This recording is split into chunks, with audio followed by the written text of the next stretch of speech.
thing is around the external factors and everything that's changing for leaders. The first one is really around people assume that it's AI that's at the top of the agenda for leaders. That's actually declining. So leaders are finding more and more support that they need in order to pivot the conversation from AI strategy to how does AI support my strategy, and get the people in place to help make that happen. So what's at the top? Economic uncertainty is at the top, and it was last year as well. So one of the things that we saw was that even though there is the external components that are hitting all of our leaders, all of our clients,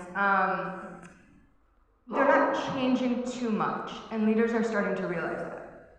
So what happens is it's internal. So things that have been compounding for years and years are starting to get more and more attention. So as you're working with or you're representing your firm on what's happening, what hopefully is not a surprise, but was a surprise to us, is that the concept of performance and the concept of how leaders think about leadership is starting to change. So we took a look at leadership effectiveness. And we took a look at, from an internal perspective, keeping the top talent from last year to this year has jumped up 8 spots. We also looked at what does that mean for our talent and what does that mean for leadership effectiveness.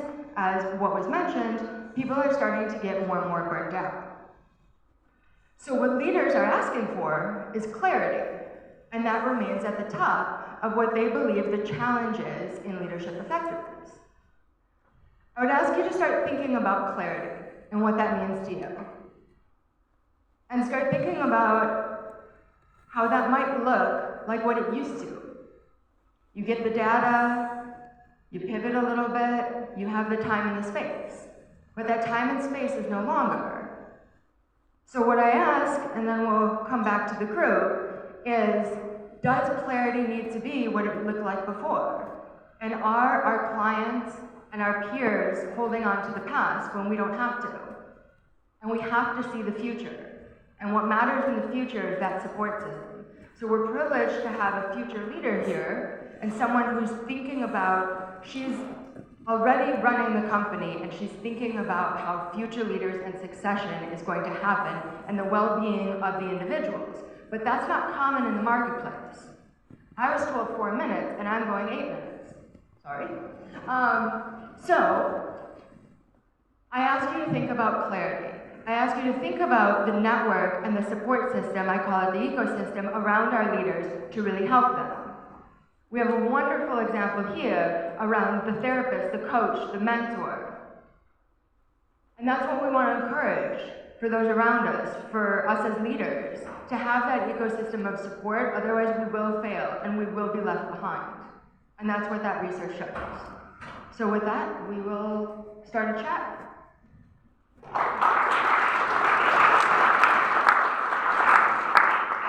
Thank you. And if I can open the chat with a question to all three of you. I think you started touching upon the dramatically changed expectations of leaders.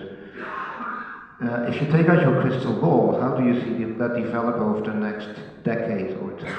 What's on the horizon that makes it either easier or more complex to be a leader in any environment? Who wants to pick up on that? And please, even though it's a conversation between us, it's good if you talk to the room. Maybe I can start. I really believe that resilience is the key. As we are living, in this bunny world, these acronyms, brittle, anxious, non-linear, and incomprehensive world, and it will develop in even more complex. And we don't know what will happen, even in a year or two.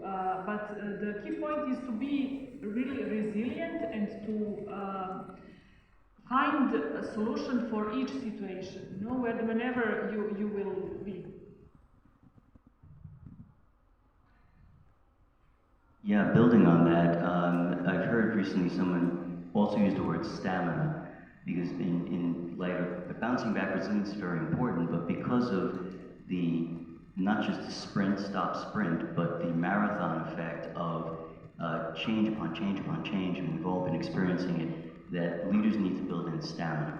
But the other thing I would add in is also, how can leaders stay centered in the middle of the storm? How can they go within themselves and not be swayed by, well, actually swayed by what's actually their patterns from within themselves, what they're hearing from around them in others, in the relationships and the chatter that's happening? How can they separate noise from signal? How can they do that within systems that are so rapidly evolving within systems, and still stay grounded and centered for the sake of showing up the way they need to show up? I think there's a few things, and then I wanted to respond to something that you said. So the number one thing that's being lost right now is, and this is from my work with clients, not from the research, is trust. So there's a very large gap that is happening between the top of the house and the next level down in terms of development, and also in terms of how do you portray clarity and who do your role models become. So I know we'll talk a little bit more about clarity in a second, but I think that the most important thing to continue is that trust, and as we all know, the vulnerability trend is starting, and keeping that going, because we all feel it, and you know, it's lonely at the top, and it's scary right now. Just as a follow-up question on that, because I appreciate that you introduced the word vulnerability, which is not traditionally something that we attach to leadership, right? But obviously, if you are told by your board of directors that you have to let go of 20% of your staff, that does something to you as a leader. If your company ends up in a big public scandal and you lose clients on the back of that, those are the kind of situations where leadership is even harder than it is on a day-to-day basis. So vulnerability, how much is healthy, and where does it start eroding the authority that you probably also need? Do you have any reflections on that? I really like that Rochelle mentioned vulnerability. I believe that in today's world, vulnerability is really a privilege that you have on these positions. And it's not always possible. Sometimes it is, sometimes it is not. And actually in this space in between is where we need the biggest support. And usually this support, I believe that we are responsible for it. But I also believe that people often don't know where to go for the support, or even what to ask for. And I believe that we can do even more in sharing by especially your clients, in sharing their stories, in being more open toward other leaders, how they cope with this stress and all the things that are happening in the same time. If they have this support system and they openly talk about it, others will also adopt it more easily. I don't think that we have today enough of this sharing